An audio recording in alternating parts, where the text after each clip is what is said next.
आत्ता माझ्यासमोर आता ह्याला पण तुम्ही अर्बन नक्षलवादी ठरवा. नाशिक त्र्यंबकला जो सिंहस्थ कुंभमेळा होतो आहे त्याच्यामध्ये प्रत्येक पावलावर भ्रष्टाचार सुरू आहे. साधारण 15 ते 20,000 कोटीचं बजेट हे गुजरातच्या ठेकेदारांना वाटून द्यायचं आहे आणि त्या गुजरातच्या ठेकेदारांनी महाराष्ट्रातले मग छोटे मोठे कंत्राटदारांना मेहरबानी खात्यात कामं द्यायची. हे सध्या गिरीश महाजन आणि देवेंद्र फडणवीस यांचं कार्य सुरू आहे. आणि त्यासाठी माझ्याकडे काल शेतकरी आले.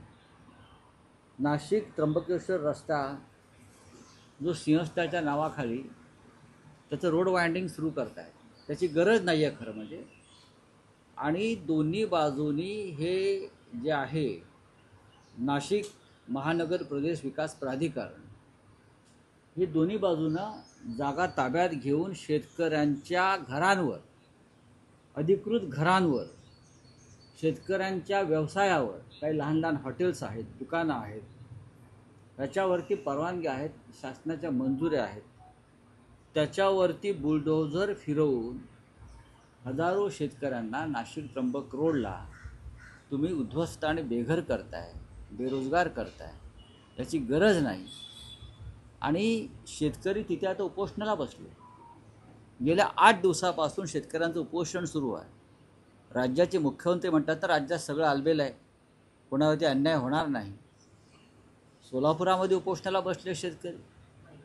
नाशिकमध्ये हे जे शेतकरी आहेत हे मी तुम्हाला सांगतो की साधारण 12 ते 13 गावं आहेत. ही पिंपळगाव, बहुला, बेळगाव, ढगा, मैरावणी, तळेगाव, अंजिनेरी, खंबाळे, पेगलवाडी यासह साधारण 16 गावांचा शेतकरी उद्ध्वस्त झाला. त्यांच्या शेतातून रस्ते नेत आहे. काय गरज काय? सिंहस्थ येईल आणि जाईल, पण तुम्ही आमच्या शेतकऱ्यांचे रस्ते ताब्यात घेऊन तिथे आता उपऱ्यांना तिथे देणार. शेतकरी उपोषणाला बसला आहे. अजून तिथे गिरीश महाजन गेलेले नाही आहेत, पालकमंत्री. मुख्यमंत्र्यांकडे जाऊन शेतकरी थकलेले आहे. भाजपचे आमदारसुद्धा जाऊन थकले. का शेतकऱ्यांना उद्ध्वस्त करायचं? बच्चू कडू रस्त्यावरती आहेत त्यांच्या कार्यकर्त्यांसह. मुंबईत मनोज जरांगे पाटलाने आंदोलन केलं. इतर समाजाचे लोक आंदोलन करतात. या राज्यामध्ये कमालीची अस्थिरता आणि अशांतता. मग आणि आवाज उठवला की अनाकोंडा येणार महाराष्ट्रात, मुंबई, आणि सांगणार विरोधकांना दुर्बिणीतून बघायलाही शिल्लक ठेवू नका. ही तुमची भाषा. अशा प्रकारची भाषा इदी अमीनने केली. इदी अमीन.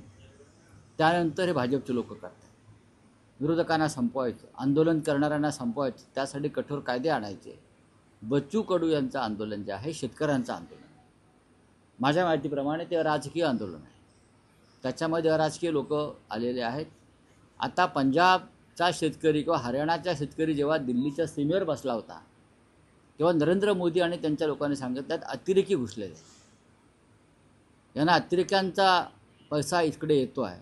आता बच्चू कडूंच्या आंदोलनातसुद्धा तुम्ही असं म्हणा की यांच्याकडे माओवाद्यांचा पैसा येतो आहे, अतिरेक्यांचा पैसा येतो आहे, आणि हे आंदोलन तुम्ही दडपण्याचा प्रयत्न करा. शेतकऱ्यांनी आपला आवाज उठवायचाच नाही का? शेतकऱ्यांची साधी मागणी. मराठवाड्यातल्या शेतकऱ्याला अद्याप मदत मिळालेली नाही. काल मुख्यमंत्री खोटं बोलले. कोणाच्या खात्यात पैसे जमा झाले शेतकऱ्यांना घेऊन या आमच्यासमोर, घेऊन या.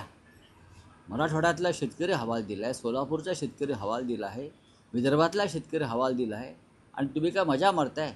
भाजपचे टॉवर्स चौपाटीवरती उभे करताय? हे काय सरकार आहे?